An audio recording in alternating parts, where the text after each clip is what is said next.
Et nous sommes en direct. Bonsoir tout le monde et bienvenue sur le stream où on parle politique européenne et où la politique européenne vous parle. J'espère que vous allez bien, que vous avez passé une bonne semaine. Comme vous l'entendez ce soir, on parle français et c'est parce que ce soir notre invité est français. Alors aujourd'hui on va avoir un format un petit peu différent de ce qu'on fait d'habitude sur la chaîne, puisque même si notre invité comme d'habitude c'est un député européen, et je vais le présenter dans quelques instants, le but de l'interview ça va pas être de faire son portrait en tant que député, mais de parler d'un thème particulier. Et du coup, ce soir, on va parler de la politique agricole européenne. Donc pour ça, je vais accueillir ce soir le député européen Benoît Biteau. Il appartient au groupe des Verts, donc la gauche européenne, et en France, il a rejoint très récemment Europe Écologie Les Verts. Il est député depuis 2019, il est membre de la commission de l'agriculture et du développement rural, et il est suppléant en commission du développement et en commission de la pêche. Donc la raison pour laquelle j'ai invité ce soir, en tout cas non, il était invité déjà à la base, et quand il a accepté, j'ai essayé de sauter sur l'occasion de faire quelque chose sur l'agriculture, parce qu'il est très impliqué sur ces sujets-là, et du coup, comme il fait, je me suis dit que ça allait être intéressant de parler de ça un peu en profondeur.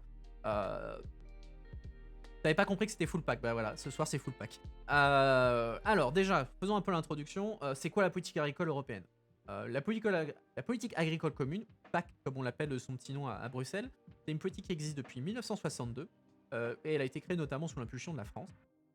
C'est une politique qui vise à soutenir les agriculteurs, à créer et à protéger le marché européen, et surtout à permettre à l'époque à l'Europe d'être autosuffisante sur le plan alimentaire. Parce qu'à l'époque, l'Europe, elle mangeait plus qu'elle ne produisait. Parce qu'il faut se rappeler qu'au sortir de la Seconde Guerre mondiale, et pendant un certain nombre d'années après, on ne mangeait pas à sa faim en Europe, hein. En France, on a connu le rationnement jusqu'en 1949, et c'est même allé jusqu'en 1952 en Espagne. Il y avait un gros enjeu de société autour de ça. Ça date de 1962 là. Ça a été créé en 62. Si on fait un petit fast forward jusqu'à aujourd'hui, 2021, l'Europe entre-temps elle est devenue la première puissance agricole mondiale, et la France contribuant à elle seule à un peu moins de 20% de la production européenne. Et en retour, elle est la première bénéficiaire de la PAC. Pour donner quelques chiffres supplémentaires, l'agriculture, ça employé en 2019 environ 9 millions de personnes. Et en 2016, alors les choses ont dû changer un petit peu depuis, mais c'est le seul chiffre que j'ai trouvé. En 2016, on comptait 10,3 millions d'exploitations agricoles en Europe. Le budget de la PAC, c'est entre 2021 et 2027, ça représente 385 milliards d'euros. Mais voilà, on a les fonds. L'Europe, c'est que UE. Moi, je compte pas l'Ukraine, c'est vraiment Union Européenne, hein. On parle Union Européenne. Je parle Europe parce que c'est la manière dont on en parle d'une manière générale, mais c'est Union Européenne. Politique de l'Union Européenne. Donc voilà, il y a un budget de 386 milliards d'euros jusqu'en 2027, mais la question c'est bon, on a cet argent, mais comment est-ce qu'on le dépense? Euh, Comment on peut aussi encourager les agriculteurs à aussi contribuer à la lutte contre le changement climatique tout en maintenant les objectifs fondamentaux de la PAC, hein, parce que c'est un secret pour personne aujourd'hui, la question climatique est devenue un enjeu central au niveau européen et même au niveau mondial. Et il se trouve que le Parlement européen, justement, va voter fin novembre, donc 23-24 novembre, les textes qui ont été négociés entre le Parlement, le Conseil et la Commission, les trois grosses institutions européennes, pour justement déterminer les règles en la matière. C'est-à-dire comment un agriculteur peut toucher des aides de la PAC, comment il peut toucher des fonds européens pour l'agriculture. Et donc ce sujet, ça donne lieu d'ailleurs toujours, hein, à des discussions extrêmement intenses, hein, et dans une grande sérénité, hein, le niveau de sérénité et de stupidité qu'on peut imaginer un débat entre Greta Thunberg et un tracteur. Et du coup, notre invité de ce soir, il fait partie de ceux qui appellent à rejeter l'accord sur la PAC qui a été conclu il y a quelques mois entre les trois institutions européennes. Et je suis sûr qu'il va nous expliquer pourquoi il est contre cette version de la politique agricole commune ce soir. Donc on va être dans un débat d'actualité chaud, avec des gros clivages, hein, donc gardez ça en tête. J'aurais bien aimé de mon côté avoir aussi avec nous un député qui soutient le nouveau texte de la PAC, mais comme ça vous auriez pu entendre les deux sons de cloche, mais ça n'a pas été possible. C'est dommage, mais c'est comme ça. Et dans tous les cas, ça sera une conversation très intéressante avec Monsieur Bito dans tous les cas. Bref, avant de commencer notre conversation, comme d'habitude, je rappelle les règles du jeu et de la maison. Donc notre invité, il sera avec nous pendant à peu près 1 heure. Après quoi, il partira, il pourra profiter du reste de sa soirée. Et je continuerai le stream pendant une trentaine de minutes pour faire un petit débrief, discuter de ce que vous avez pensé de l'interview, donner éventuellement des éléments supplémentaires, des éléments de contexte, ce genre de choses. J'ai préparé les questions de mon côté, j'en ai collecté d'autres sur Reddit, Discord, etc. Comme d'habitude, vous pouvez proposer vos questions via le chat, je garde un œil dessus et je piocherai dans vos suggestions. Mais comme d'habitude, donc n'hésitez pas à réagir, à participer, mais comme d'habitude, vous le faites dans la bonne humeur et sans spammer. Donc le but de ce soir, c'est de vous aider à mieux comprendre un sujet particulier, donc l'agriculture, qui est un gros sujet européen, en entendant quelqu'un qui connaît le sujet. Donc, même si on va essayer de rentrer un petit peu, on va essayer de creuser un petit peu, on va pas non plus rentrer dans un débat politique super intense où on va paumer tout le monde, y compris moi-même. Donc gardez ça en tête au moment de poser vos questions. Donc sur ce, bah écoutez, je vous propose de nous lancer. Bonsoir, Monsieur Bito, et bienvenue. Merci d'avoir accepté cette interview et d'être avec nous ce soir. Donc, peut-être pour. Merci à vous, Bah, merci de écoutez, votre invitation. ça me fait plaisir, et ça fait plaisir à tout le monde ici. Alors, peut-être pour commencer un peu notre discussion, pour lancer les choses, est-ce que vous pourriez nous expliquer un petit peu votre parcours? Comment vous êtes rentré en politique et derrière vous êtes devenu député européen? Alors moi, je suis un paysan. Aujourd'hui, je suis paysan, c'est mon métier. Élu, c'est un mandat, c'est pas un métier. Et donc, je suis tombé dedans. Je suis un peu comme Obélix, hein, je suis tombé dedans quand j'étais petit, puisque je suis fils d'agriculteur, petit-fils de paysan. J'ai une formation initiale issue d'établissements pilotés par le ministère de l'Agriculture, hein, donc un bac scientifique dans un lycée agricole, deux brevets de technicien supérieur dans des lycées agricoles et un diplôme d'ingénieur agronome dans un établissement qui dépend du ministère de l'Agriculture. J'ai ensuite une vie professionnelle. Quand je sors de l'école, je travaillais dans le public et dans le privé. D'abord dans le public, je travaille pour les haras nationaux sur une thématique, puisque ma spécialité, je suis agronome, c'est ma compétence transversale, mais j'ai plusieurs spécialités, plusieurs flèches à mon arc. Et donc, je suis surtout spécialiste des sujets de génétique et d'eau. C'est les deux principales compétences au-delà de cette compétence agronomique transversale. Donc, je travaille pour les haras nationaux sur un sujet qui n'est pas du tout polémique, qui s'appelle le clonage. Ensuite, je travaille pour des grands groupes coopératifs. Et déjà, je suis rattrapé par la PAC, puisque je travaille dans un grand groupe coopératif où je dois accompagner les agriculteurs dans la PAC, dans la nouvelle PAC, comme on la connaît aujourd'hui, hein, qui a été réformée en 92. Donc, cette année-là, je suis en charge d'accompagner les agriculteurs pour découvrir cette nouvelle PAC et les accompagner dans la réalisation de leur premier dossier PAC. Je travaille dans une grosse coopérative où je suis responsable des sujets de développement, où par exemple, je permets de faire émerger un bassin de production de popcorn avec une usine qui transforme du maïs en popcorn, qui est une unité très importante en France aujourd'hui. Et puis, je reviens également dans le service public où je suis devenu conservateur du patrimoine, avec une spécialité patrimoniale un peu particulière, hein, c'est-à-dire que j'ai le même statut qu'un conservateur de musée, mais le patrimoine que moi je suis en charge de conserver, c'est le patrimoine vivant, donc qu'il soit sauvage, les plantes, les oiseaux, les insectes, les batraciens, enfin voilà, toute cette biodiversité sauvage, mais aussi la biodiversité domestique, c'est-à-dire les plantes, les variétés locales et anciennes, les races locales et anciennes. Je crée d'ailleurs un conservatoire que je préside d'ailleurs depuis 2018 maintenant. J'ai créé en 99 un conservatoire et on m'a demandé d'en devenir le président en 2018.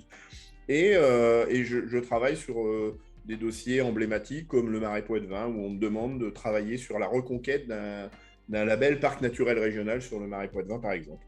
Et en 2006, à la veille de mes 40 ans, je décide de quitter tout ce monde professionnel pour passer à l'acte. J'aime bien parler de passage à l'acte, c'est-à-dire reprendre une structure agricole, devenir paysan.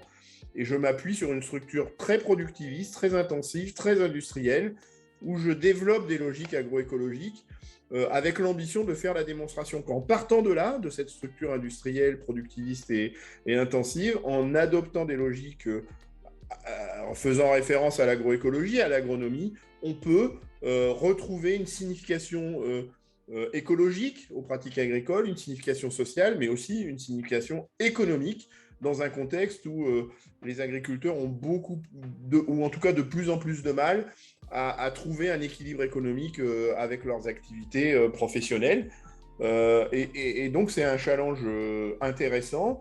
qui a été récompensé par le Trophée national de l'agriculture durable. À l'époque, c'était M. Barnier, ministre de l'Agriculture, qui m'a attribué ce trophée. Et j'ai relaté ça dans un livre qui s'appelle Paysans résistants, qui a été publié en février 2018, où je raconte l'histoire de mes 10 premières années d'agriculteur, qui fait référence à l'agroécologie, qui part d'une structure industrielle et qui réussit, entre guillemets, en toute humilité et modestie malgré tout, à faire une conversion réussie de cette structure.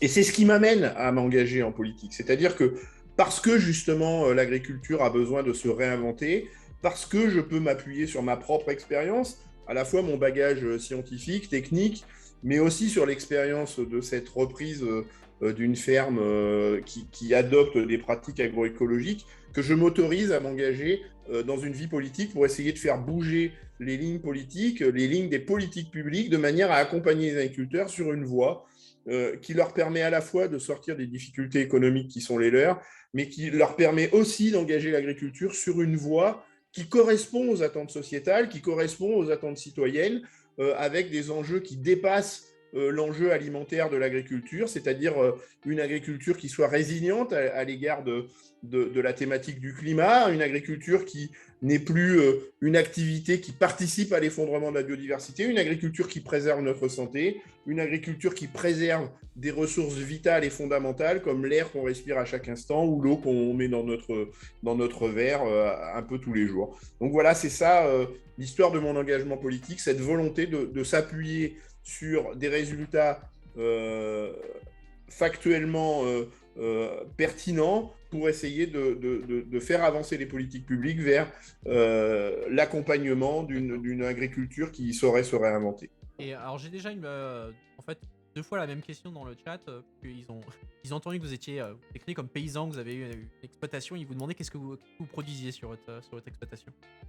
Alors déjà, ouais, j'ai introduit une subtilité que j'ai pas développée, mais que je vais peut-être développer maintenant. Effectivement, il y a une subtilité entre exploitant et paysan. C'est-à-dire que moi, je refuse de faire référence au verbe exploiter quand je deviens agriculteur. C'est-à-dire que je refuse de faire référence à ce verbe et donc de me revendiquer exploitant, de parler d'une exploitation agricole.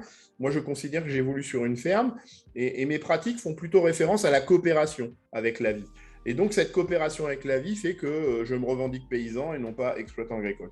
Après, sur ma ferme, puisque c'est le terme que je préfère utiliser, j'ai développé, donc c'est quand même une grosse structure, hein, et c'était aussi ça le défi, hein, puisque c'est une structure qui fait 250 hectares.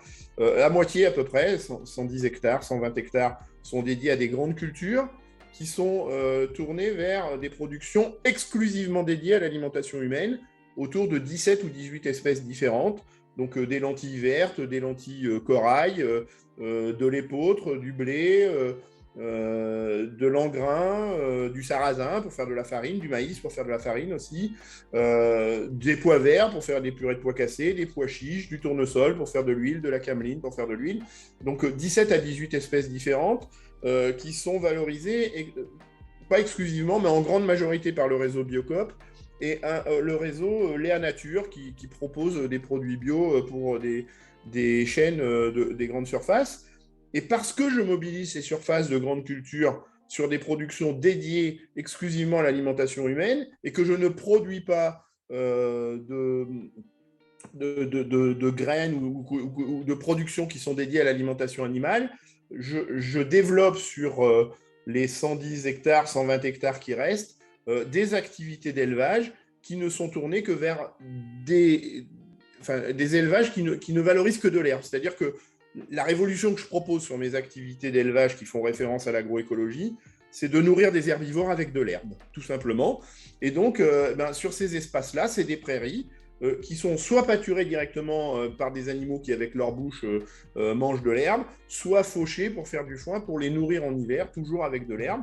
Et donc, j'élève des vaches maraîchines. Donc, je vous l'ai dit tout à l'heure, moi, je suis passionné par la préservation des races et des variétés locales. Dans les grandes cultures, j'en ai pas parlé, mais je ne travaille qu'avec des ressources génétiques anciennes et locales. Et au niveau de l'élevage, j'élève également que des races locales et anciennes. Donc, la vache maraîchine, la chèvre poitevine, le baudet du Poitou, le cheval de trait et la poule de Marans qui produit des œufs et pourquoi pas des poulets de chair. Donc voilà, en gros, les activités sur ma ferme au moment où je vous parle. Donc c'est assez diversifié en fait comme Très produit. diversifié, très très D'accord. diversifié.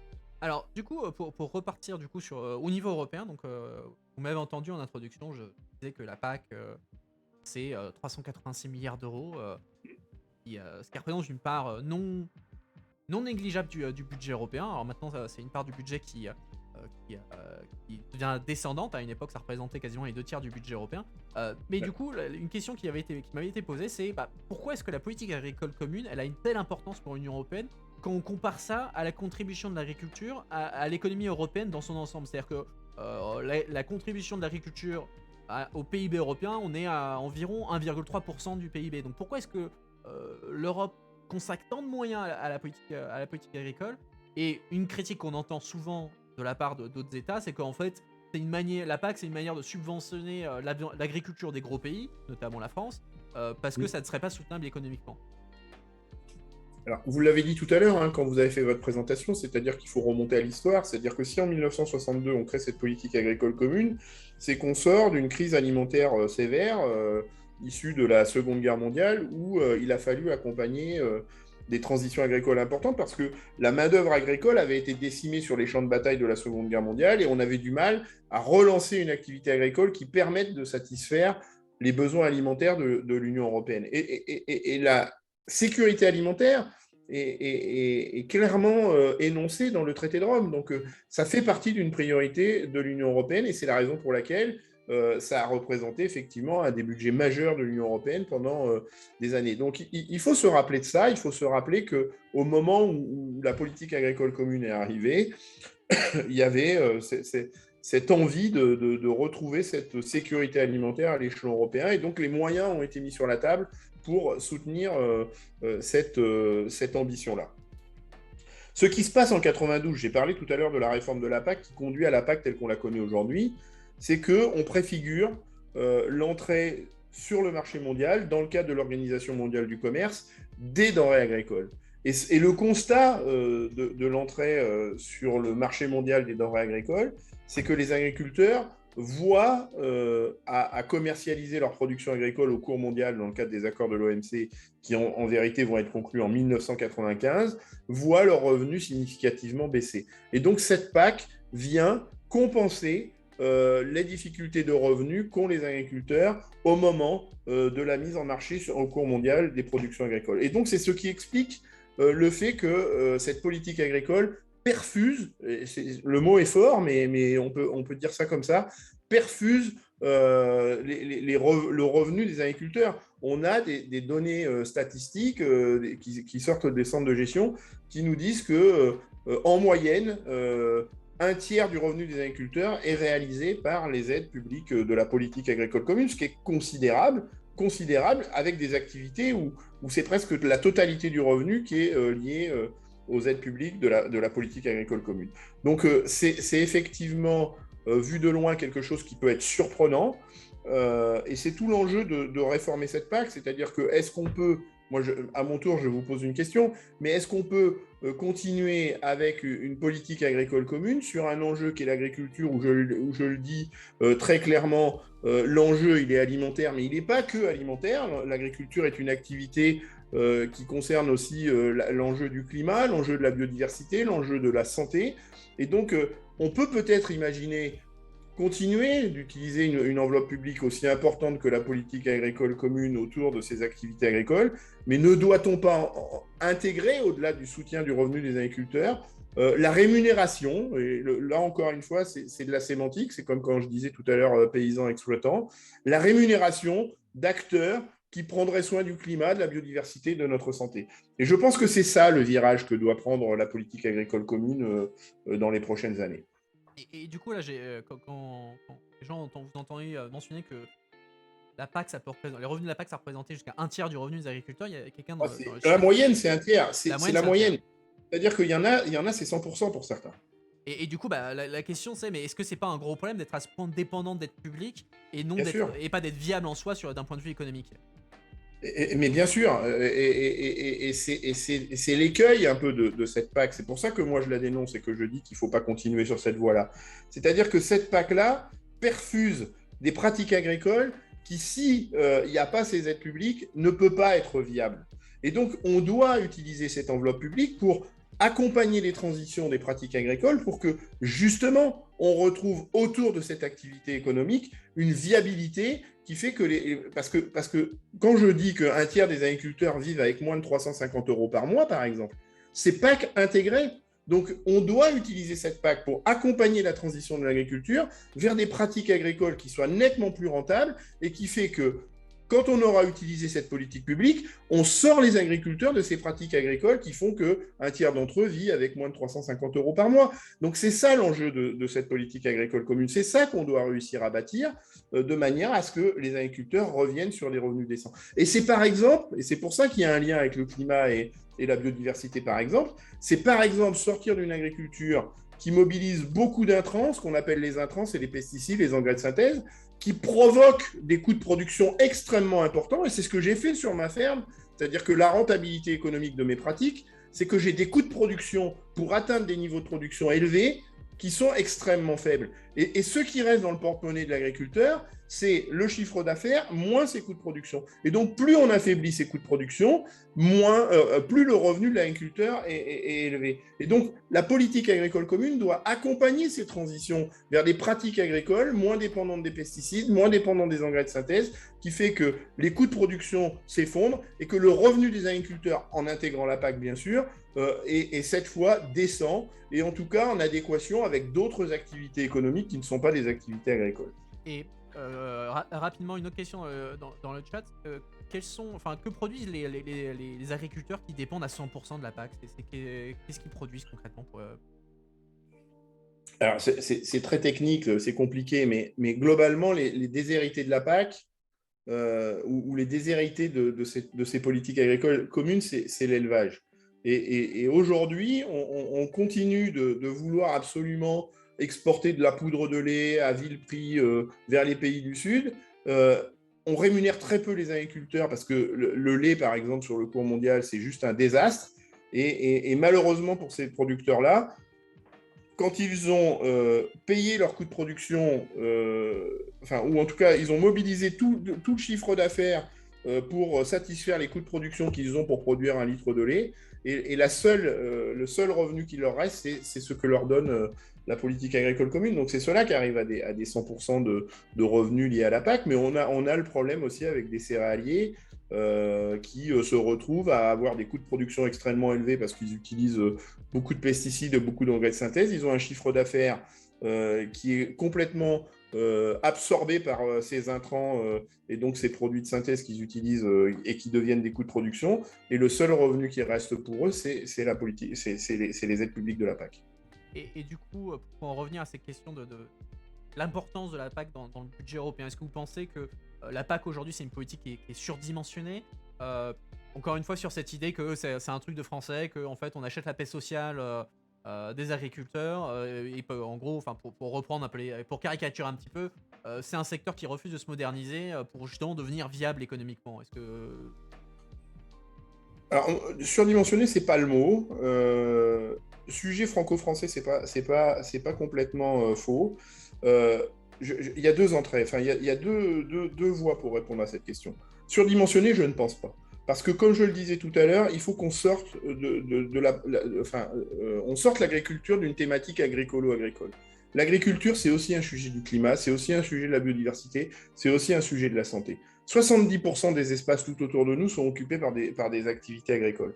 Et donc, on a rendez-vous avec l'histoire sur la problématique du climat, on a rendez-vous avec l'histoire sur la problématique de la biodiversité, et quand une activité économique occupe 70% de l'espace, on doit faire en sorte que les politiques publiques accompagnent les acteurs de cette activité économique qui occupe autant d'espace pour qu'elles s'engagent sur la réduction ou l'atténuation du changement climatique, pour qu'elles s'engagent sur l'atténuation de l'effondrement de la biodiversité. Donc c'est ça aujourd'hui l'enjeu d'une politique agricole commune. D'ailleurs, sur les 400 milliards, 385 milliards, moi j'ai tendance à arrondir à 400 milliards, de politique agricole commune fléchée pendant 7 ans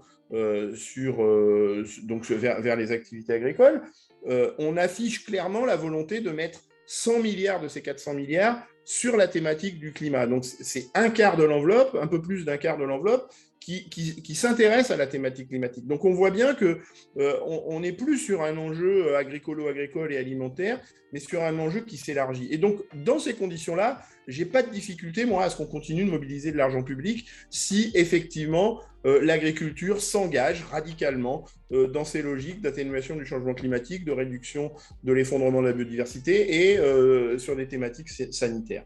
Après, sur le fait que la France, et il n'y a pas que la France, l'Allemagne est aussi un autre grand pays agricole, est un grand bénéficiaire de la PAC. Parce qu'en vérité, sur l'enveloppe globale, alors qu'il y a 27 États membres aujourd'hui dans l'Union européenne, la France mobilise à elle toute seule 1/6 de la totalité de la PAC. Donc, c'est dire le poids de la PAC. Mais on est dans une logique qui fait référence un peu à ce que disait Madame Thatcher à l'époque, qui disait « I want my money back ». C'est-à-dire que le budget de l'Union européenne est aujourd'hui constitué par la dotation des États. C'est-à-dire qu'aujourd'hui, l'Europe vit par la dotation des États. Et donc, dans ces logiques-là, les États ont tendance, dans les négociations, comme la politique agricole commune, à vouloir récupérer la dotation qu'ils ont mis au départ pour alimenter le budget total de l'Union européenne. Et c'est la raison pour laquelle la France est très attentive à la façon dont elle va récupérer un volume important via la politique agricole commune. Et donc, ça pose la question d'imaginer une Europe qui saurait constituer son budget européen sur des fonds propres, où là, on n'est plus dans des logiques « I want my money back », mais où les États membres de l'Union européenne viennent chercher de nouveaux subsides, de nouvelles ressources financières, qui fait que c'est l'Union européenne, cette fois, qui pourrait donner le là sur la façon dont on distribue cet argent public, parce qu'on ne serait plus dans cette logique du « I want my money back » ou dans cette logique du « qui paie décide ». C'est-à-dire que, y compris dans le contenu de la PAC, parce que les États membres ont constitué le budget de l'Union européenne et qu'ils veulent récupérer leur dotation via des politiques publiques, ils réclament également de pouvoir édicter les règles de distribution de ces politiques publiques. Et c'est pour ça que la PAC n'est pas au rendez-vous de l'histoire, parce que c'est les États, sous la pression des syndicats agricoles par exemple, qui décident du contenu, de la façon dont on va utiliser la PAC. Et donc si demain l'Europe sait fabriquer un budget basé sur des fonds propres, sur la taxe sur les GAFAM, sur la taxe sur les revenus financiers par exemple, eh bien on sort de ces logiques-là, et donc je pense qu'on aurait un vrai levier pour faire bifurquer un peu le gros cargo qu'est la PAC vers d'autres orientations qui seraient en adéquation avec les attentes sociétales et citoyennes. Et du coup, donc, on en a déjà parlé un petit peu, on l'a mentionné à plusieurs reprises, la question du changement climatique. Donc on sait que l'agriculture contribue au changement climatique, hein, tout comme beaucoup d'activités humaines, tout comme toute activité humaine, bien évidemment. Mais à l'inverse, en quoi le changement climatique a un impact sur l'agriculture ? Alors moi, j'ai l'habitude de dire que l'agriculture est à la fois victime du changement climatique. Et on le voit avec des épisodes de sécheresse, de canicule, on le voit aussi avec des épisodes de pluies diluviennes, d'inondations, où les activités agricoles sont toujours impactées par ces événements. Alors là, c'est plus des événements climatiques, même si c'est le changement climatique qui les occasionne, c'est plutôt des événements météorologiques extrêmes. Et on voit bien que ces éléments météorologiques extrêmes sont de plus en plus récurrents, de plus en plus violents, et forcément l'agriculture est au centre du sujet.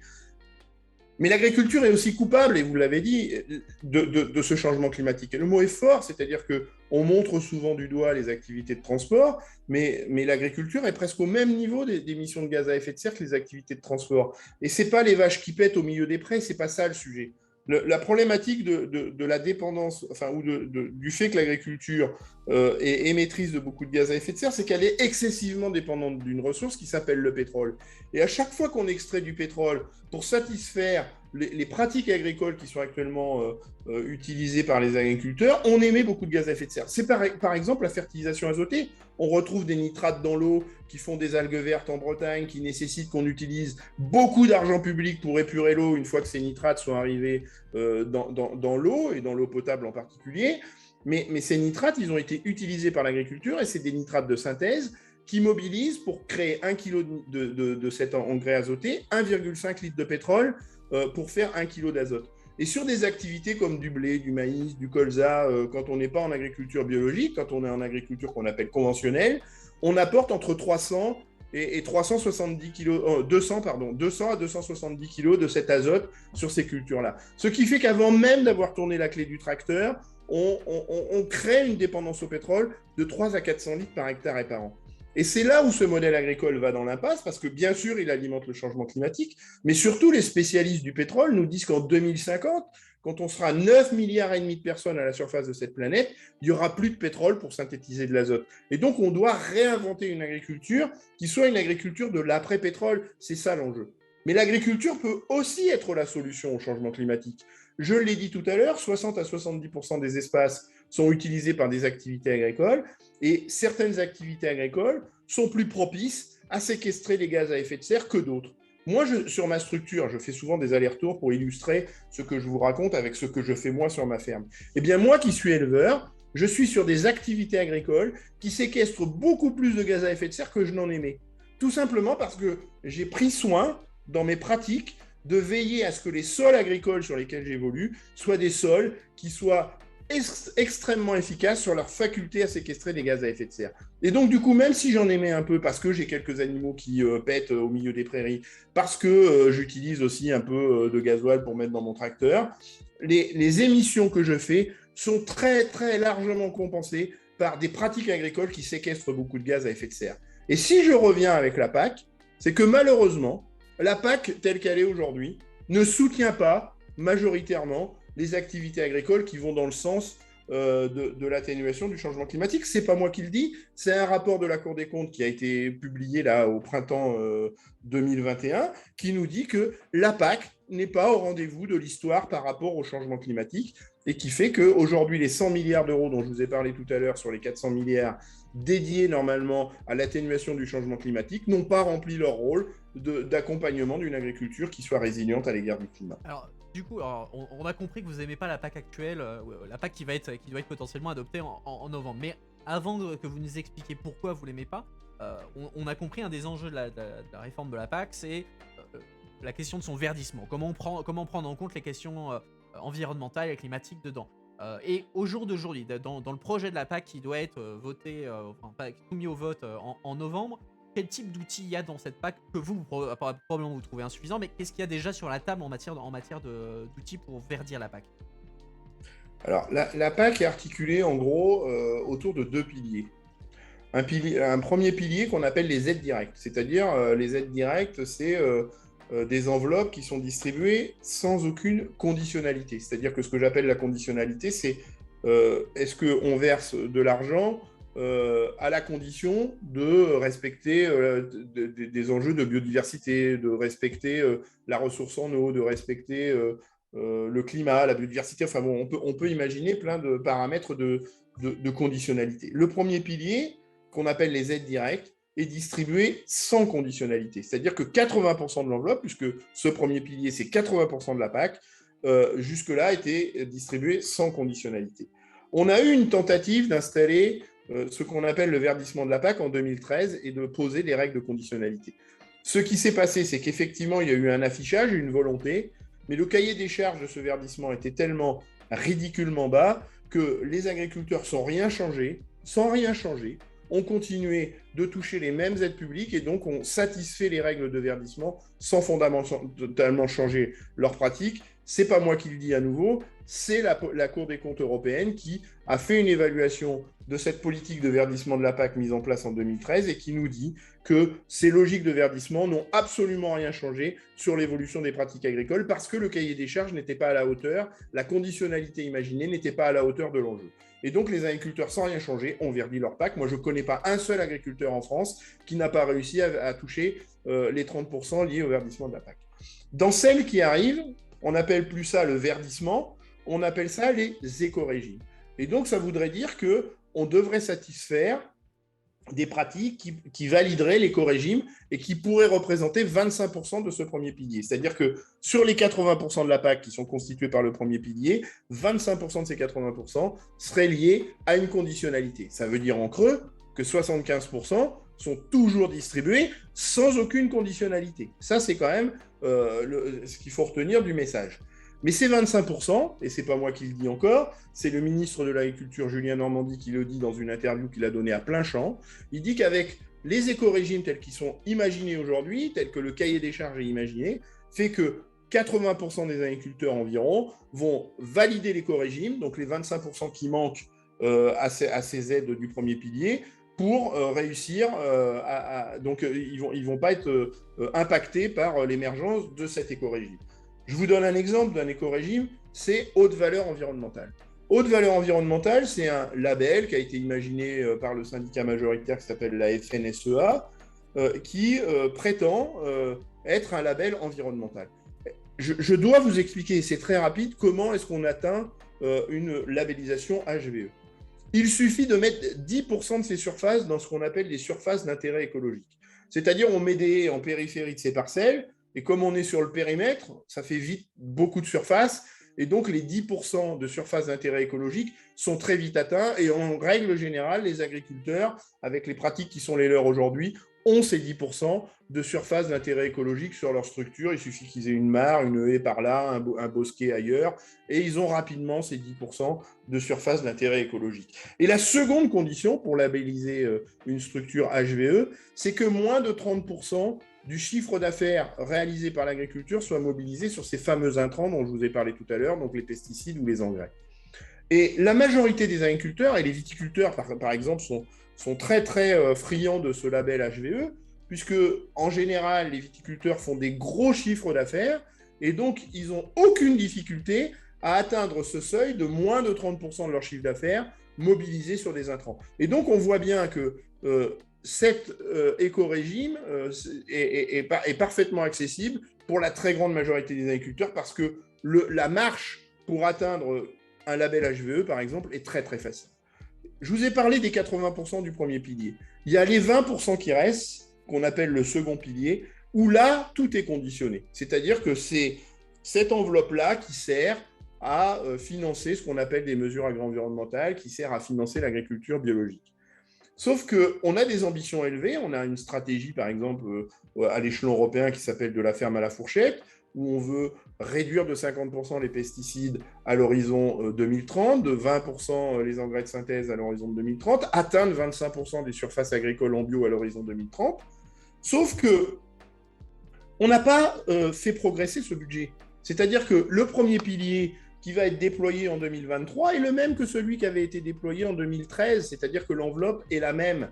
Et donc, il n'y a pas de raison qu'avec une enveloppe qui a permis de soutenir le développement de l'agriculture biologique en France jusqu'à 9%, à enveloppe constante, on atteigne ces 25% en 2030, puisqu'on n'a pas agrandi l'enveloppe. Donc on voit bien qu'il y a, entre les objectifs annoncés et les moyens mis sur la table, un écart colossal qui fait que ce soit par le premier pilier et les éco-régimes qui sont censés verdir la PAC, ou le second pilier qui malheureusement est contraint et fait qu'on n'a pas les moyens de soutenir l'agriculture la plus vertueuse, eh bien, on ne change pas fondamentalement la façon dont on peut avancer sur la mutation ou une agriculture qui saurait se réinventer. Alors, ok, du coup, on a compris. Je regarde un peu le temps aussi, comme ça, Oui. je dois dérouler mes questions. Donc, on a compris, voilà, que pour vous, les outils actuels ne sont pas suffisants, et donc, par extension, le texte qui doit être voté en novembre n'est pas suffisant à votre goût. Et du coup, qu'est-ce qu'il faudrait faire finalement? Vous avez la plume, vous devez négocier un deal avec le conseil. Qu'est-ce que vous faites? Il faut changer le cœur du réacteur. Il faut changer le cœur du réacteur. Je vous explique un mécanisme que tout le monde comprend. Aujourd'hui, on distribue les aides publiques de la PAC par unité de surface. C'est-à-dire que derrière chaque hectare, il y a une enveloppe publique qui est la politique agricole commune. On distribue la PAC par unité de tête de bétail. C'est-à-dire que derrière chaque tête de bétail, il y a une enveloppe publique. C'est les aides directes dont je vous parlais tout à l'heure qui sont 80% du budget. Et donc, on comprend très bien la mécanique que ça met en place. C'est-à-dire que plus on a d'hectares, plus on a d'aides, plus on a d'animaux, plus on a d'aides. Mais le constat qu'on fait, et on a un très bon rapport de la Fondation Nicolas Hulot qui nous explique ça, c'est que ceux qui mobilisent 80% de l'enveloppe de la PAC, c'est les 20% des grosses structures, et ces grosses structures sont celles qui utilisent le plus massivement de pesticides, d'engrais de synthèse, et donc qui sont complètement aux antipodes des attentes sociétales. Et on parle d'une enveloppe publique, c'est-à-dire qu'on est en train d'utiliser l'argent public des contribuables pour accompagner l'agriculture. Les contribuables, la société civile, les citoyens expriment de plus en plus clairement leurs attentes à l'égard de la PAC, et je trouve qu'ils se mêlent de ce qui les regarde, et on continue de distribuer l'argent public avec des mécanismes qui ne permettent pas de soutenir l'agriculture que attend la société civile. Je l'ai dit, un autre inconvénient de cette politique agricole commune, c'est qu'il y a très peu de conditionnalités. C'est-à-dire qu'on commence à poser des conditionnalités quand on a distribué 80% de l'enveloppe. Et seulement les 20% restants sont conditionnalités. On voit bien que sont conditionnés, pardon. Donc on voit bien que ça ne suffit pas. Et donc il faut changer le cœur du réacteur. Ce que nous dit la Cour des comptes européenne, c'est que ce mécanisme est à l'origine de la disparition de 50% des agriculteurs en 20 ans. C'est le plan social le plus terrible qu'on ait jamais vu et qu'on observe sur aucun autre secteur d'activité. Et il est provoqué par une politique publique, c'est ça qui est redoutable. Ce que nous dit la Cour des comptes, c'est que cette PAC n'est pas au rendez-vous de la réduction de l'utilisation des pesticides en agriculture. Cette PAC n'est pas au rendez-vous d'une agriculture qui participe à l'atténuation du changement climatique. Et donc, ce qu'il faut qu'on change, c'est le cœur du réacteur. C'est-à-dire qu'on sorte de ces logiques qui favorisent les grosses structures, qui favorisent ceux qui sont dans les pratiques les plus dévastatrices, les plus prédatrices pour l'avenir des générations futures, et que, par exemple, on distribue les aides par unité de main-d'œuvre. C'est-à-dire qu'un agriculteur qui s'installe, parce qu'il crée son propre emploi, sera accompagné dans la création de son propre emploi. Et s'il crée d'autres emplois, il va engendrer également l'ouverture d'une nouvelle enveloppe publique qui va lui permettre de créer cet emploi. Et donc, on s'inscrit également dans une vraie politique de l'emploi avec cette PAC-là. On s'installe aussi dans une logique où on va favoriser l'installation en agriculture. C'est-à-dire qu'aujourd'hui, un des pièges de la PAC, c'est qu'il y a cette rente d'argent public derrière chaque hectare et que les propriétaires de foncier agricole ne libèrent pas le foncier parce qu'il y a cette rente d'argent public à laquelle ils ne veulent pas renoncer. Et donc, ils gardent leurs hectares pour continuer de toucher les aides publiques de la PAC. Et donc, les jeunes, ou les moins jeunes d'ailleurs, qui veulent s'installer, bloquent sur l'accès au foncier parce que le foncier est gardé par ceux qui le possèdent pour garder les enveloppes publiques de la PAC. Si demain on enlève les aides publiques de la PAC derrière chaque hectare de foncier agricole, il n'y a plus de raison que ces gens-là thésaurisent le foncier. Et donc on libère le foncier et on favorise l'installation en agriculture. Et on arrête cette hémorragie redoutable des agriculteurs dans nos campagnes qui n'arrivent pas à s'installer parce qu'ils n'arrivent pas à accéder au foncier. L'autre enjeu, c'est la conditionnalité. C'est-à-dire qu'on doit poser des règles de conditionnalité dès le premier euro. Là, on commence à poser des règles de conditionnalité quand on a versé 80% de l'enveloppe. Mais c'est dès le premier euro qu'on doit poser des règles de conditionnalité, de manière à ce que l'agriculture qu'on soutient soit l'agriculture qui soit au rendez-vous de l'histoire par rapport au climat, par rapport à la biodiversité, par rapport aux revenus des paysans, par rapport à des politiques d'installation ambitieuses. C'est ça l'enjeu d'une PAC qui serait radicalement réformée et qui serait au rendez-vous des attentes de la société et des citoyens. Mais du coup, au final, on touche toujours à la question centrale qui est la question de la nourriture. Comment on nourrit les gens et comment on fait pour concilier justement tous les points de vue autour de la nourriture. C'est-à-dire comment on fait pour être à la fois soutenable, comment on fait pour garantir en même temps la sécurité alimentaire européenne et donc l'idée d'autosuffisance, tout en gardant à la fois un prix abordable pour la nourriture côté consommateur et une rémunération décente pour l'agriculteur. Comment on fait pour concilier tout ça? Est-ce qu'il n'y a pas à un moment donné des tensions qui deviennent un peu irréconciliables? C'est tout le contraire. C'est-à-dire qu'on continue de penser qu'on doit opposer écologie et économie. Et c'est la raison, c'est ce que je vous ai dit au tout début, c'est la raison de mon engagement politique. C'est-à-dire que moi, je fais le constat, avec des pratiques qui font référence à l'agroécologie, qui font référence à l'agronomie, que d'abord la quantité est au rendez-vous, c'est-à-dire que moi, je produis au moins autant que ceux qui utilisent des pesticides et des engrais de synthèse en faisant référence à l'agronomie. Donc sur la quantité, je rassure tout le monde. Sur l'économie, moi, je suis désolé, mais je m'en sors beaucoup mieux que ceux qui ont des coûts de production engendrés par la dépendance aux pesticides et aux engrais de synthèse. Donc tout va bien sur le plan de l'économie et je ne suis pas le seul. Tous les centres de gestion, en France en tout cas, disent que ceux qui font référence à l'agroécologie sont ceux qui s'en sortent le mieux.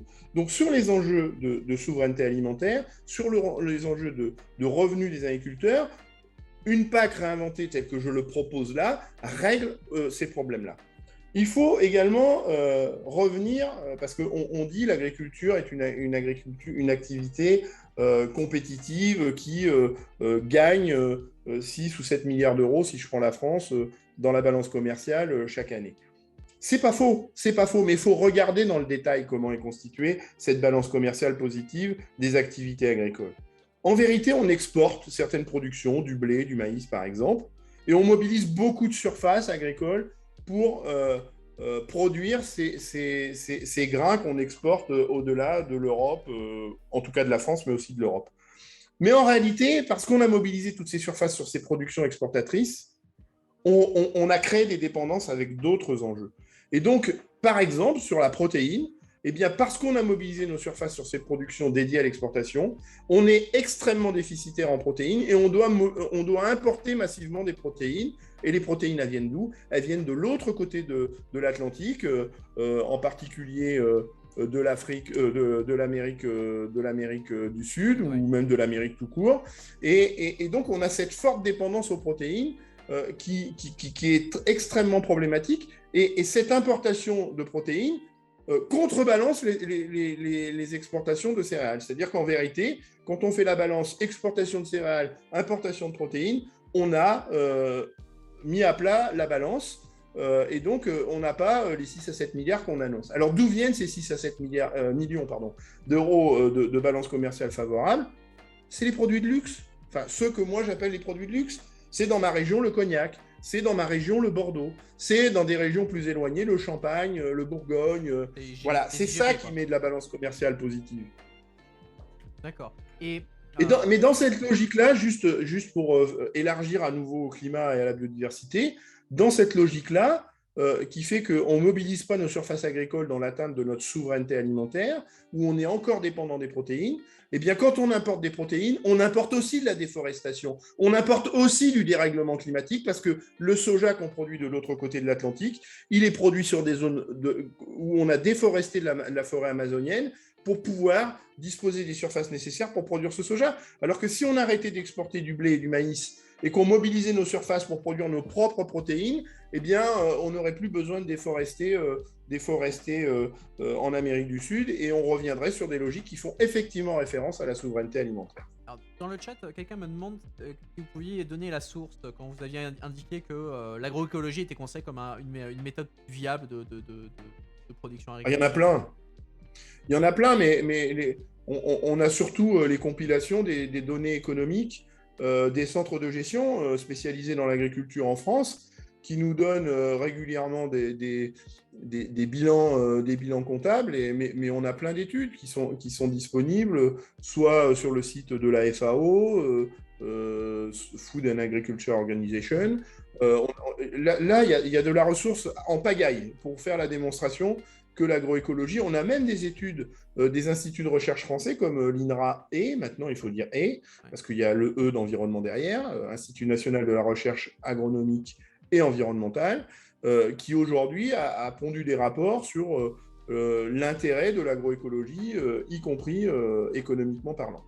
Et vous alors, passez à autre chose, un problème que vous avez mentionné un petit peu en sous-main, on a parlé de la question du renouvellement des agriculteurs. Où il y a un des gros problèmes de l'agriculture européenne aujourd'hui, c'est qu'on est face à un vieillissement et un non-renouvellement des agriculteurs. C'est-à-dire qu'il y a de moins en moins... les agriculteurs qu'on a aujourd'hui, comme de tout être humain, ils vieillissent, ils finissent un jour par partir à la retraite, dans le meilleur des cas, quand c'est pas plus dramatique. Et à l'opposé, on a de moins en moins de gens qui se décident à devenir agriculteurs. Donc comment vous voyez, comment on pourrait régler cette question, inciter les gens du coup à rentrer dans à devenir agriculteurs? Alors, il y a deux sujets. Alors effectivement, on a 50% de la population agricole qui va partir à la retraite dans les 10 prochaines années. Donc on a un vrai sujet de renouvellement des générations sur le sujet agricole. Il y a deux sujets. Il y a celui, je ne vais pas revenir, de la problématique de l'accès au foncier avec cette PAC qui n'est pas du tout favorable à l'accès au foncier. Mais il y a un autre sujet, c'est le revenu des agriculteurs. Et c'est là où on doit agir. C'est-à-dire que, et c'est la raison pour laquelle, sans vouloir trop jouer sur la sémantique, mais tous les mots comptent, il faut sortir d'une politique agricole commune où on distribue des subventions, où les agriculteurs, mes collègues agriculteurs, ils me disent souvent, mais nous, on en a marre de toucher des subventions, on a l'impression d'être des assistés. Et ils n'ont pas tort, en plus, ça ne suffit pas à tenir des revenus décents et dignes par rapport à la quantité de travail qu'ils fournissent au quotidien. Donc il faut qu'on réinvente les politiques publiques pour basculer d'une logique où on distribue des aides publiques qui sont des subventions, où les agriculteurs ont la sensation d'être des assistés, pour avancer vers des logiques de rémunération. C'est un peu, alors je sais pas, c'est un peu l'image du médecin. C'est-à-dire que quand vous allez chez le médecin, vous sortez votre carte vitale et il y a un fonds public qui vient payer votre consultation médicale, payer l'acteur économique qui a pris soin de votre santé. Et bien là, avec les politiques publiques dont on dispose, en Europe, mais aussi les politiques nationales, et si on a le temps, je pourrais parler aussi du rôle des politiques nationales que peuvent avoir plutôt les politiques nationales dans le soutien d'un revenu décent aux paysans, c'est de dire, on utilise cet argent public pour rémunérer, et le mot est important, pour rémunérer des acteurs qui prennent soin de la biodiversité, du climat, de notre santé.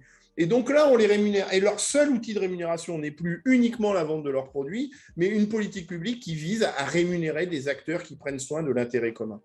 Et donc, c'est là où on peut inverser des tendances lourdes si on change le cœur du réacteur de la PAC avec des logiques qui viendraient en soutien d'un revenu décent pour les agriculteurs, plutôt que de continuer de donner une PAC qui, je le rappelle, pour 80% de son volume, est attribuée à 20% des agriculteurs. Et ceux-là, ces 20%-là, je peux vous assurer qu'ils ont des enveloppes publiques absolument indécentes.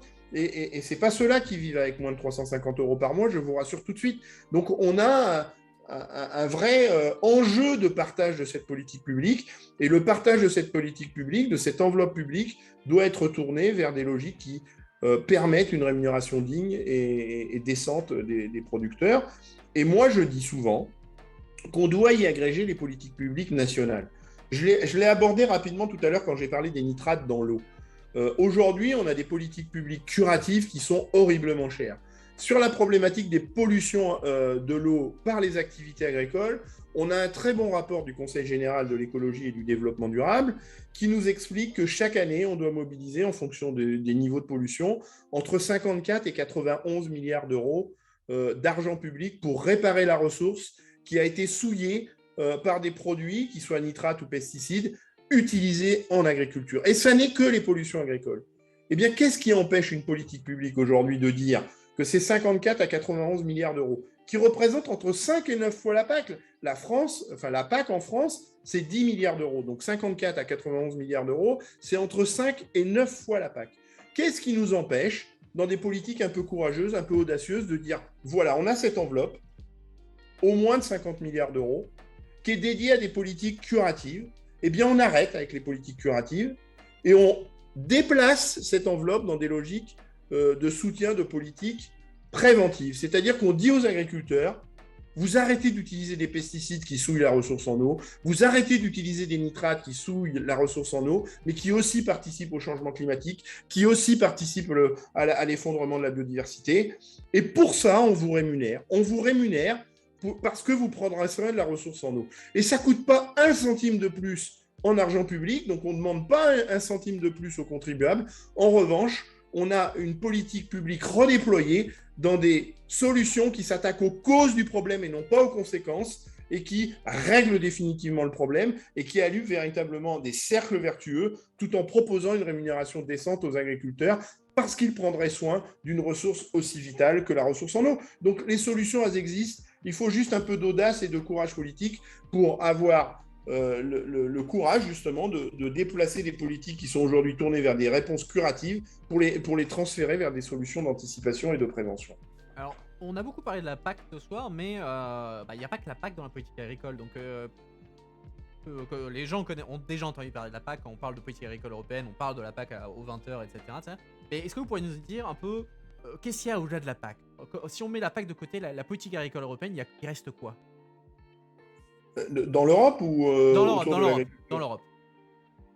Ah bah, y a plein de politiques qui sont...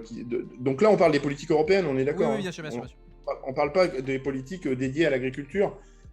Autour de l'Europe, y a plein d'autres politiques, autour de la dimension sociale, autour de la dimension énergétique, autour du transport. Voilà, donc il y a plein d'autres politiques qui représentent le restant de ce que la PAC n'a pas capté. Hein. La PAC, c'est à peu près un peu plus d'un tiers du budget total de l'Union européenne. Donc après, on a plein d'autres budgets qui sont dédiés à des thématiques contemporaines qui participent à notre quotidien. Et si on reste sur la PAC, on n'a parlé que de l'agriculture, mais il y a le développement rural, c'est aussi un des enjeux forts de la PAC. Voilà, donc je ne sais pas laquelle on pourrait choisir, mais il y a plein d'autres enjeux autour des politiques développées par l'Europe. En vérité, quand on y regarde bien, les politiques européennes sont des politiques qui participent à notre quotidien, voilà, à la mise en place d'infrastructures tout autour de nous qui sont soutenues par des politiques européennes. Moi, j'aime bien me tourner vers les jeunes. On a des politiques européennes autour d'Erasmus, par exemple, qui permet à des jeunes de découvrir d'autres cultures, de voyager et de préparer un avenir professionnel qui soit tourné vers l'extérieur. Et ces expériences sont en général des expériences très appréciées par les jeunes étudiants qui ont cette possibilité pendant leurs études d'aller découvrir d'autres pays, d'autres cultures. On a des politiques environnementales, je pense par exemple à des stratégies comme le Life Nature, qui prennent soin d'une biodiversité dont on a vraiment besoin de prendre soin. Même si j'ai dit tout à l'heure que je préférerais des politiques d'anticipation, des politiques préventives à des politiques curatives, n'empêche qu'il faut réparer dans certains endroits, où il faut préserver avant qu'elle soit trop impactée, la biodiversité. Et on a des dispositifs à l'échelon européen qui s'appellent Life Nature, par exemple, qui permettent de développer des politiques publiques sur ces enjeux-là, qui sont particulièrement efficaces pour accompagner ces enjeux-là. Sur le climat, on a de plus en plus de politiques publiques qui sont en train de se déployer, à la fois dans des politiques dédiées au climat et spécifiques au climat, mais aussi dans des politiques déjà existantes où on s'autorise, et encore une fois, la PAC est un exemple, sur les 400 milliards de la PAC, il y a 100 milliards d'euros qui doivent être fléchés vers une orientation visant à atténuer le changement climatique. Donc, on essaie, c'est un peu la difficulté dans l'Union européenne, parce que si un reproche à faire, c'est peut-être celui-là. On essaie de mettre de la cohérence dans les politiques publiques européennes, et c'est peut-être le principal écueil. C'est-à-dire qu'il faut éviter de continuer de construire des politiques publiques qui sont raisonnées de façon cloisonnée, en silo, où on a parfois des incohérences d'une politique publique à l'autre, voire des contradictions terribles. Et c'est ce que j'essaie de faire, notamment dans une des commissions dans laquelle je siège, qui est celle du développement économique, où justement, dans cette commission-là, j'essaie d'épingler les incohérences de certaines politiques qui télescopent d'autres politiques européennes. Alors certaines sont bonnes, mais sont complètement détruites par une politique européenne voisine qui n'a pas intégré les mêmes objectifs. Alors, je regarde dans le chat, j'ai une question pour revenir un peu sur les propositions que vous faisiez sur comment il faudrait aller vers une politique préventive. Donc, la personne demandait est-ce que le principe, ça serait en fait de rémunérer les agriculteurs en fonction sur l'intérêt environnemental de leurs exploitations. C'est-à-dire, est-ce que ça serait financé comme des choses comme les pompes à nitrate, la captation de carbone, ce genre de choses? Oui, c'est ça, c'est exactement ça. On essaie de rémunérer les agriculteurs sur des pratiques qui vont dans le sens de la préservation de ressources vitales comme l'eau, comme l'air qu'on respire à chaque instant, comme la biodiversité, comme le climat, avec des indicateurs assez simples. Hein. Je ne veux pas être technique, mais effectivement, on peut facilement mesurer la séquestration de carbone sur des sols agricoles. Et donc, on pourrait dire, les pratiques de cette agriculture-là, de cet agriculteur-là, vont dans le sens de la séquestration de gaz à effet de serre dans le sol. Et donc, parce qu'il est efficace sur cet enjeu-là, eh bien, il valide une rémunération sur cet enjeu-là. C'est exactement ça. C'est exactement ça. Sur les enjeux de biodiversité, sur les enjeux de climat, par exemple, ça me paraît... et je parle bien de rémunération, c'est pour ça que j'ai fait l'analogie avec la Sécu et le médecin tout à l'heure. Et du coup, ça, ce genre de changement, est-ce que c'est quelque chose qui est faisable dans un avenir proche, c'est-à-dire dans les 10 ans, ou est-ce qu'on est sur des transitions beaucoup plus longues parce qu'il faut aussi permettre aux gens de faire la transition entre un mode de production et un autre? On risque de vous surprendre, et c'est la raison pour laquelle je me suis engagé dans des mandats électifs et dans cette vie publique et politique. C'est que la transition, on peut la faire vite. Et c'est ça que je retiens de mon expérience professionnelle quand je suis devenu paysan.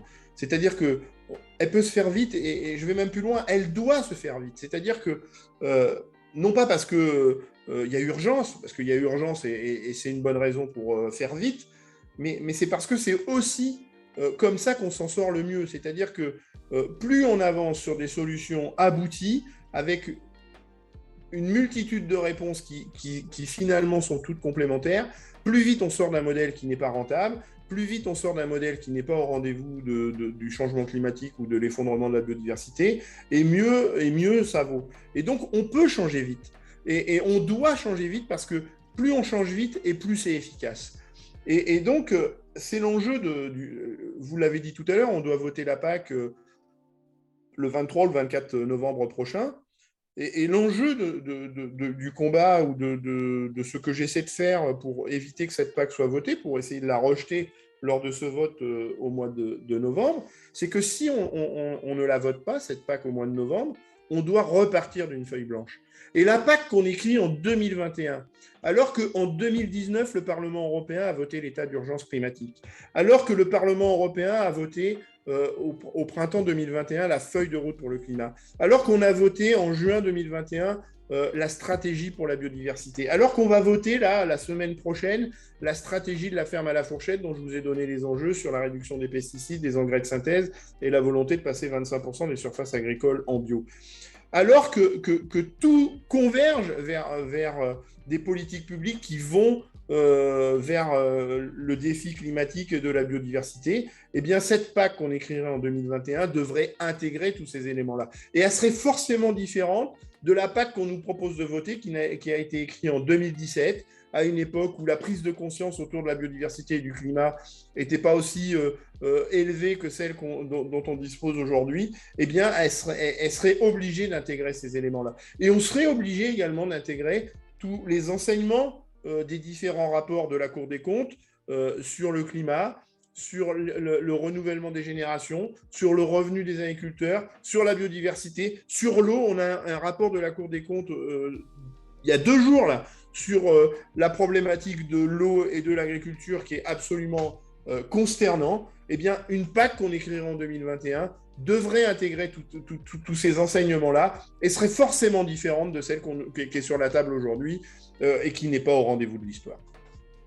Je vois l'heure qui tourne, on a atteint l'heure, en fait, on a atteint pile poil 1 heure, donc ce que je vais vous proposer c'est de dire un dernier mot à notre audience avant que vous puissiez aller profiter du reste de votre soirée et que nous on se lance dans la partie débriefing. Eh bien moi j'ai envie de lancer un appel, c'est-à-dire que je vous ai expliqué un peu ma vision des choses, je vous ai expliqué un peu comment j'essaie de consacrer mon engagement politique pour essayer de faire aboutir des politiques publiques plus vertueuses, plus en adéquation avec les attentes citoyennes et sociétales.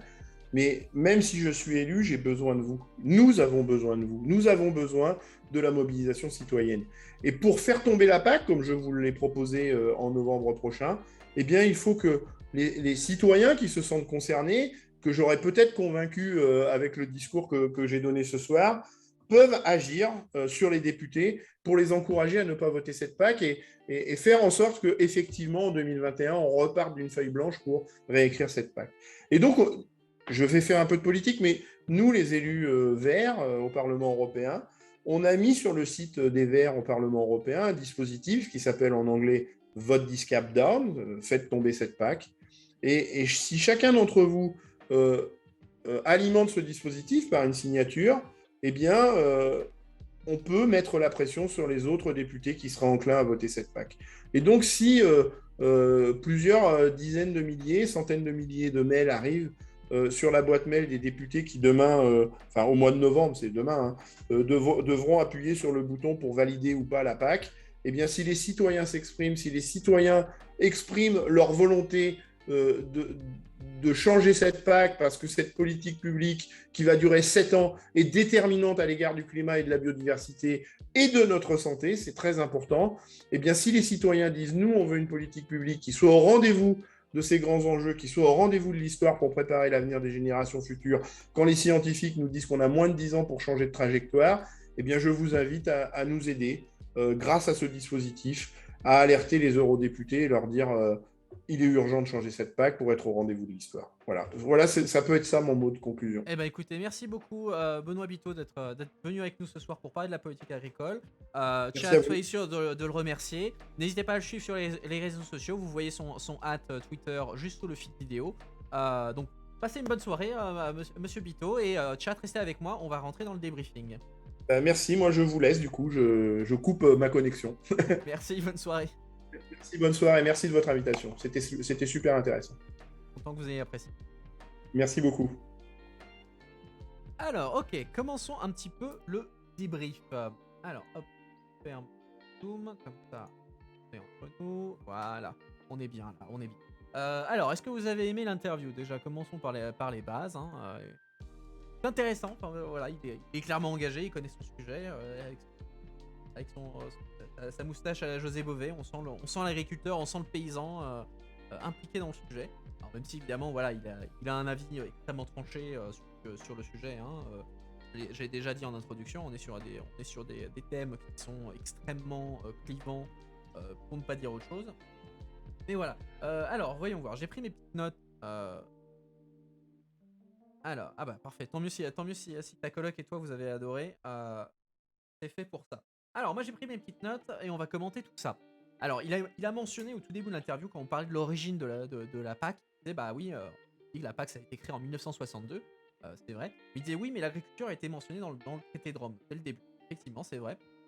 Le traité de Rome en 1957, effectivement, il y a une mention très claire à l'agriculture, puisque l'objectif c'est d'assurer la souveraineté, l'autosuffisance alimentaire, puisque comme j'ai expliqué en introduction, au sortir de la Seconde Guerre mondiale, l'Europe ne se nourrit pas. Non, pas vraiment la joie, loin de là.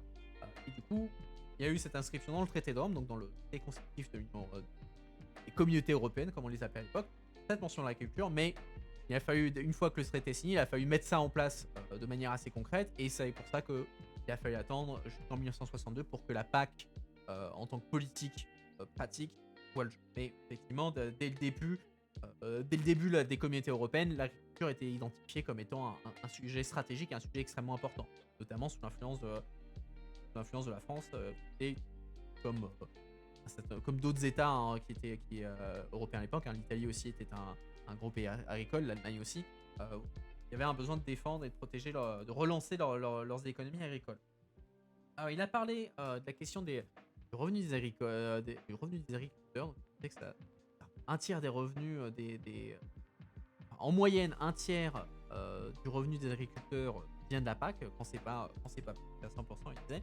Et effectivement, c'est pas sur du revenu très élevé. Hein. Il disait que beaucoup d'agriculteurs coûtent moins de 350 euros. Et il y a des études de la Commission européenne qui montrent qu'en moyenne, un agriculteur touche 40% de revenus moins que le revenu minimum.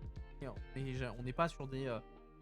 l'agriculteur ne roule pas sur l'or, hein, loin de là. Hein, et souvent pour ça qu'on se retrouve avec des situations assez dramatiques, avec un taux de suicide dans la profession agricole qui est extrêmement élevé à cause de cette difficulté pour l'agriculteur de vivre de ce. Alors on a parlé voilà, de toutes les critiques, une partie des critiques qu'on entend sur la PAC au niveau européen, c'est comme quoi ça serait une politique pour les Français. Comme je l'ai dit, ça a été un truc qui a été lancé par les Français, et que c'est la France est le principal bénéficiaire de la PAC au jour d'aujourd'hui. Hein. Je crois que j'avais pas mentionné, lui disait que ça représentait 1/6 de l'enveloppe de la PAC qui allait à la France. Hein. Il disait que ça représentait 10 milliards d'euros par an. Et bon, la France est un très gros pays agricole. Hein. On produit 20% de la production agricole européenne. Hein. On n'est pas un acteur négligeable. Et politiquement, ça a toujours été un sujet qui était très sensible. Hein. Par exemple, on peut se souvenir que voilà, la PAC a été créée en 1962. Entre 1965 et 1966, il y a eu ce qu'on a appelé la crise de la chaise vide. Où en fait, la France, le président c'était Charles de Gaulle, avait déserté les institutions européennes pour protester contre tout un tas de sujets différents, hein, sur la question de la prise de décision à la majorité dans les décisions européennes, mais c'était aussi dans les négociations sur la PAC qu'ils voulaient revalorisation de la PAC pour s'assurer que la France conduit et que surtout il n'y ait pas un État qui puisse faire obstacle aux intérêts français en matière agricole. Historiquement, la PAC, ça a toujours été un sujet extrêmement sensible pour la France et partie des qu'on peut entendre à cause de ça. Quoi, la PAC serait là pour acheter la paix sociale.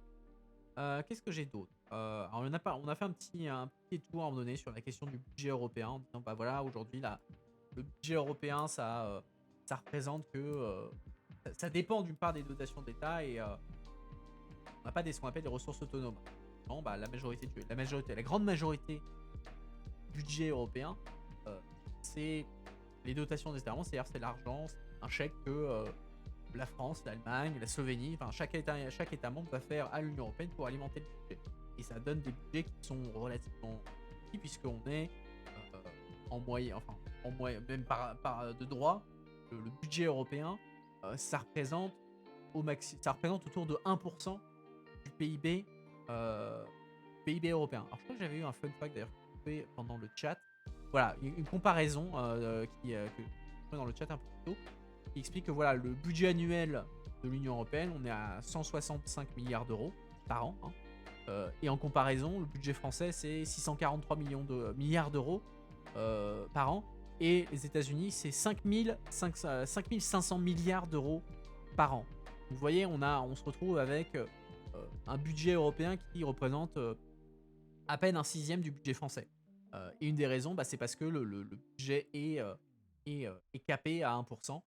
Et un des débats, notamment en matière budgétaire, c'est justement ce qu'on appelle le développement des ressources propres, c'est-à-dire une manière pour l'Union européenne de s'autofinancer sans avoir à dépendre des dotations des États membres. Parce qu'évidemment, bah, les États membres, ils n'aiment pas trop donner l'argent à l'Union européenne, parce que c'est de l'argent qu'ils aimeraient bien utiliser pour eux. Ça fait partie des débats qu'on a autour des taxes sur les transactions financières, des taxes sur les GAFA, ce genre de choses. Parmi les idées qui circulent, c'est l'idée que une partie de ces nouvelles taxes serait reversée directement au budget européen, de manière soit à réduire les contributions nationales, ou alors à agrandir le budget européen sans demander plus d'argent aux États européens. C'est un sujet autre que la politique agricole, mais c'est toujours un sujet très intéressant et qui a beaucoup d'impact, parce que bah, effectivement, c'est comme ça qu'on finance les politiques. Alors de quoi d'autre bah, d'ailleurs, attendez, j'ai un truc. Belle infographie que j'avais trouvée. Il est là. Voilà. Donc là, c'est une infographie que j'avais trouvée du Conseil 2021. Comment le budget est éclaté. Vous voyez, le budget total. Donc là, vous voyez, ça, c'est les budgets sur 7 ans. Non. Enfin voilà, vous avez le budget pour 7 ans, le budget de relance. Bref, ça, c'est le budget pour le budget européen sur les prochaines années. Et l'infographie éclate un petit peu priorité par priorité. Là, vous avez la PAC. 336 milliards, donc c'est-à-dire qu'il y a 50 milliards qui arrivent d'autre part. Hein. Ça peut être par le fonds de relance européen, ou d'autres politiques annexes qui comprennent une partie de politique agricole. Par exemple, vous voyez là le Fonds européen pour le développement régional, le FEDER. Il y a un petit bout là-dedans qui peut relever de fonds pour les politiques agricoles. Mais ouais, il y a plein de politiques et vous voyez que vous comparez, bah voilà, la politique agricole est une des grosses politiques européennes, surtout quand vous comparez à d'autres. Vous voyez, Erasmus, là, vous voyez en bas, c'est 21 milliards. Alors, à côté, on a 300 milliards, 380 milliards pour la politique agricole commune. Et le budget global étant il y a les 4 on appelle le CFP, donc le budget pluriannuel pour les 7 ans, 2021 2027. Et en plus, il y a ce qu'on appelle relance Next Generation EU, qui est en fait un fonds qui a été fait spécialement dans le cadre de la relance post-Covid, qui est de 750 milliards d'euros, qui vient en plus du budget, donc à fond de prêt, de garantie. Ouais. Mais voilà. C'est ma petite parenthèse sur le budget européen. Qu'est-ce que j'ai d'autre sur le papier? L'impact du changement climatique sur l'agriculture, un truc que j'avais lu, c'était assez intéressant. J'ai pas pu retrouver l'article. C'était le fait que le réchauffement climatique allait changer le type de production qui allait être possible parce que comme il va faire plus chaud dans un certain nombre de territoires européens, ça veut dire que le climat ne sera plus propice à la production de certaines productions. Euh, Ça devrait être au consommateur en eau ou autre. Ou à l'opposé, ça pourrait changer par exemple des choses comme le vin, puisque la production de Bordeaux ou autre, ça demande des conditions climatiques très particulières, c'est des températures très particulières. Du coup, disparaîtrait ou du moins serait moins favorable à cause du réchauffement climatique. Et on aurait un mouvement vers le nord d'un certain nombre de productions agricoles qui sont aujourd'hui en France, en Italie, etc. L'impact du changement climatique sur l'agriculture. Voilà, merci bien. Pas vu. Follow, mais merci. New It. Merci pour le follow. Où est-ce que j'en étais ensuite sur mon truc L'agriculture biologique en Europe. Alors, c'est voilà, c'est quelque chose qui doit se développer. C'est quelque chose qui se développe, hein, puisqu'on a j'avais vu des statistiques là-dessus. On est passé, on a une augmentation de 60% des surfaces agricoles bio entre 2016 et 2021. On est passé, je crois, on est passé de 8 millions d'hectares. Non, pardon, de 8% de 8%. Hectares. Bref, on est passé de 8 à 16 en gros. De 8 à 16 en gros. En termes de production agricole bio. C'est une production qui est vraiment en progression dans l'Union européenne. Pour donner un élément de contexte supplémentaire. Alors après, il a tapé un petit. Quand on a parlé un petit peu qui génère de l'argent dans la politique européenne. En matière d'agriculture européenne, il a dit oui, mais quand on exporte du blé, c'est annulé par ce qu'on importe en matière de protéines, donc le soja pour nourrir le bétail, etc. Bien début. Et il a dit voilà, l'argent il se fait uniquement sur ce qu'il appelle les produits de luxe. Il dit voilà, le Bordeaux, le fromage de Gorgonzola, etc. C'est ce qu'on appelle, j'ai mentionné ça mais il n'a pas rebondi, c'est ce qu'on appelle en fait les appellations protégées en fait. Les Européens, ce qu'on appelle les IGP, qui sont en fait, comment dire, garantit une protection européenne qui est donnée à certains produits agricoles qui sont extrêmement locaux. Par exemple, je donne un exemple. Voyons voir. Je pourrais vous donner comme exemple. Du halloumi. L'halloumi, c'est un fromage chypriote. Vous ne pouvez pas, en Europe, même au-delà, mais ça on en parle après, en Europe, vous ne pouvez pas appeler halloumi un fromage qui n'a pas été produit à Chypre dans les conditions particulières et dans la zone géographique de l'halloumi. Pareil, vous ne pouvez pas appeler Roquefort quelque chose qui n'a pas été un fromage qui n'a pas été produit dans la région de Roquefort qui répond à des conditions très particulières, jambon Parme, voilà, toutes les productions, toutes les spécialités locales entre guillemets sont reconnues comme ce qu'on appelle une appellation protégée, une IGP. Et donc ça protège ces produits-là entre guillemets pour donner un gage de qualité, ce qui leur permet de lutter contre la contrefaçon ou même faire concurrencer par des produits industriels qui par exemple vont dire je produis du Roquefort alors qu'en fait non, c'est pas du Roquefort tel qu'on l'entend. C'est un fromage type Roquefort, c'est un fromage bleu mais ça n'est pas du Roquefort. Du coup en Europe ça n'est pas autorisé d'appeler Roquefort quelque chose qui n'a pas été produit à Roquefort. C'est un enjeu au niveau international, puisque au niveau du commerce international, puisque effectivement, d'une part, c'est effectivement une grosse source de revenus. La qualité européenne, ça a une grosse valeur économique. Et aussi, dans les cadres des accords commerciaux que l'Union européenne conclut avec les pays tiers, le Canada, n'importe quel État en dehors de l'Europe qui conclut un accord commercial avec l'Union européenne, un des enjeux, une des priorités de l'Union européenne, c'est de protéger en fait ces IGP de manière à ce que quand un produit canadien par exemple ne pourra pas dire qu'il produit du Roquefort. Correspondant au Roquefort, je sais pas pourquoi je branche Roquefort ce soir, j'aime même pas le Roquefort, mais bref. Un fromager canadien ne pourra pas produire un fromage bleu et l'appeler Roquefort. Parce que le traité commercial entre l'UE et le Canada reconnaîtra la protection d'une partie des IGP européennes et donc seul un Roquefort importé du Roquefort, de Roquefort pour être vendu en tant que Roquefort au niveau, sur le marché canadien. Il y a un gros enjeu, c'est des priorités, de l'Union européenne à chaque fois qu'il y a un accord commercial. Parce que ça représente des gros marchés et à l'opposé, du coup, il y a un certain nombre de d'autres, pas les IGP, hein, notamment les Américains, des IGP, parce qu'ils vont une forme de protectionnisme des, heu, des Européens. Et voilà, c'était la parenthèse IGP. Qu'est-ce que j'ai d'autre sur mon papier? Le vieillissement des agriculteurs. Là, j'avais trouvé une carte assez intéressante. Heu, pas ça, c'est pas ça. Voilà, c'est ça. Là, vous voyez une carte, une jolie carte, de l'Europe, qui montre, la part des jeunes agriculteurs partout en Europe. Donc vous voyez que, plus c'est clair, moins il y a d'agriculteurs jeunes. Vous voyez qu'au Portugal, par exemple, il y a moins de 7,5% des agriculteurs qui ont moins de 40 ans. Le Portugal, puis il a 50% des agriculteurs qui ont 65 ans. Euh, Ah oui, part des agriculteurs, des exploitants agricoles qui ont moins de 40 ans en 2016. C'est pas amélioré depuis. Vous voyez que voilà, plus vous allez à l'est, plus les pays sont agricoles. Donc vous voyez que ça c'est la Pologne. Ici vous devez avoir la Roumanie, où c'est des pays où il y a encore des jeunes agriculteurs.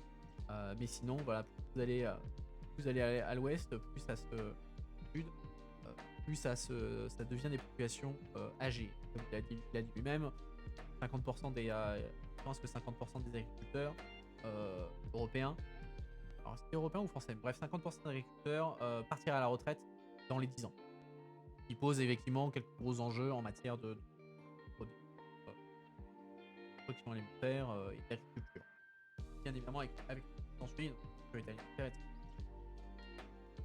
Qu'est-ce que j'ai noté d'autre sur mon petit papier? Alors bref, on s'approche de la fin, je vais finir un peu. Donc il y a pareil, il y a la PAC, la prochaine PAC, doit être votée effectivement, comme il a dit, en novembre. Donc il faisait son appel à la fin, voilà, allez sur le site, vote de Capdown et envoyer des mails aux députés européens pour essayer de faire tomber la PAC. À ce stade-là, il est quand même mal parti. La réalité politique, c'est ça, hein, parce que d'une part, alors qu'est-ce qui va être voté en fait à Strasbourg en novembre, fin novembre? Ce qui va être voté, c'est un accord, qu'on appelle un accord de trilogue. C'est quand vous avez législation européenne qui sort, vous avez le texte, le texte est produit par la Commission européenne, ensuite il va être envoyé d'une part au Parlement européen et ensuite et en même temps au Conseil. Donc le Conseil, c'est l'institution qui représente les États membres et chacun va bosser de son côté pour produire sa version du texte législatif. Donc le Conseil aura travaillé sur sa version de la PAC, où il aura amendé les choses suivant ce qu'il veut. Le Parlement européen a fait pareil, où ils ont voté la version de la PAC. Et ensuite, on se retrouve avec trois versions du texte différentes. La version de la Commission, qui est le texte original, la version du Conseil et la version du Parlement. Et en fait, à ce moment-là, arrive ce qu'on appelle une négociation en trilogue, où en fait, chacune des trois institutions va aller en négociation. Et le but, c'est on rentre avec trois textes et à la fin, on doit sortir avec un seul. Et donc, ce qui va être voté, qui est sorti de ces trilogues, c'est un texte unique sur lequel les trois institutions sont d'accord, du moins les équipes de négociation sont d'accord, et ensuite ça doit être validé par chacune des institutions individuellement pour que le texte devienne la loi. Donc, ce qui est passé, c'est l'accord de trilogue est d'abord repassé dans la commission parlementaire qui est en charge de la PAC, la commission agriculture, qui a déjà accepté l'accord, qui a considéré que l'accord était valide et avant l'été. Et une fois que ça a été fait, le texte est ensuite envoyé en session plénière pour que tous les députés puissent se prononcer sur le texte et mettre le feu vert ou rejeter ce texte de trilogue. Donc là où je dis que c'est difficile, c'est que d'une part, le fait que le texte était adopté en commission en commission de l'agriculture, ça montre que il y a une majorité politique qui est déjà là, a priori, hein, c'est-à-dire que les groupes politiques, il y a une majorité de groupes politiques qui a été d'accord avec ce texte-là et qui l'approuve. Et en général, la manière dont ça se passe, c'est que les députés en plénière vont accepter l'avis des experts, en fait. que la plupart des députés sont pas experts en questions agricoles, donc ils voient ce que les députés spécialistes ont voté et ils suivent le mouvement. Et l'autre raison pour laquelle je dis et ça, c'est que un accord trilogue, euh, c'est tout à laisser, c'est à prendre ou à laisser en fait. C'est un package en fait. Mettez le package tel qu'il a été accepté à la virgule près et vous demandez au Parlement est-ce que vous êtes d'accord ou pas avec ce package. Et en gros, c'est oui ou non. Oui, ok, on approuve le texte, parfait, ça devient la loi.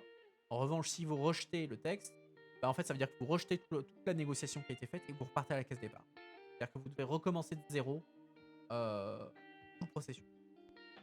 Ce qui évidemment est un peu plus compliqué à faire parce que vous dites, en gros, les députés, on leur dit, bah voilà, vous avez la responsabilité de décider si on jette à la poubelle 3 ans de travail et de négociation, avec évidemment des équilibres politiques, des concessions qui ont dû être faites au Conseil, au Parlement, à la Commission, etc. Est-ce que vous jetez tout à la poubelle? Et parce qu'un accord de trilogue, c'est pas quelque chose qu'on peut pas dire, ah bah tiens, cet article-là, je l'aime pas, mais le reste, j'aime bien. Non, c'est un package. C'est vous acceptez tout, parce que tout a été accepté en fonction des autres. C'est-à-dire le fait que cet article soit là, c'est aussi il est là parce que tel autre article est aussi là, etc., etc.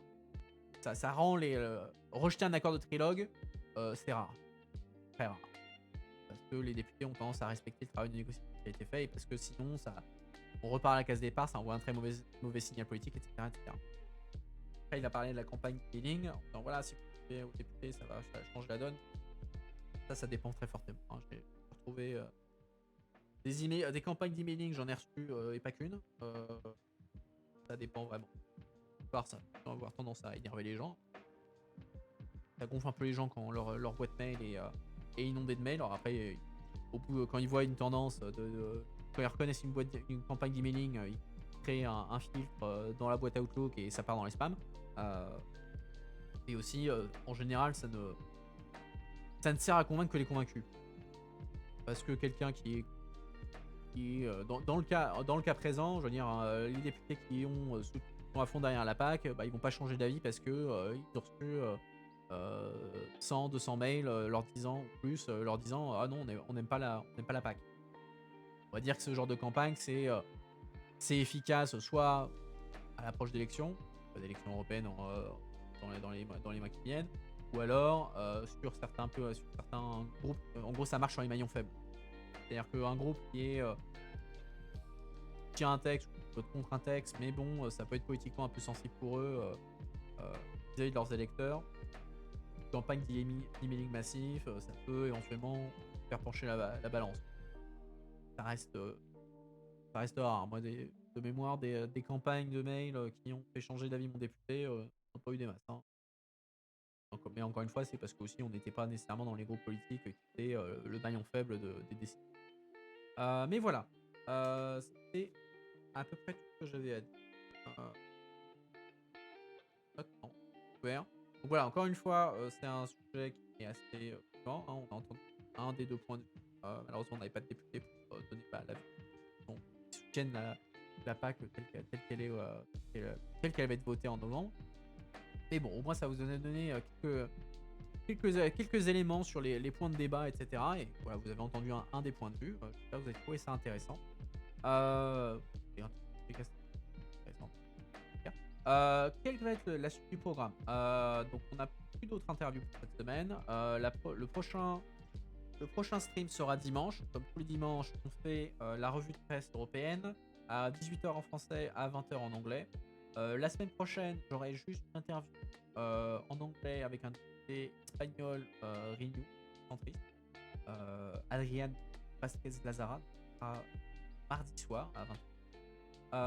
Et comme d'habitude, écoutez, vous connaissez le drill. N'hésitez pas à follow ici, bien entendu, mais aussi sur mes autres réseaux sociaux, Twitter, Facebook, YouTube, Discord, bien évidemment. Discord, c'est là où c'est un peu le cœur de la communauté. Donc, n'hésitez pas à me rejoindre là. J'espère que vous avez apprécié l'interview et je vous revois très bientôt.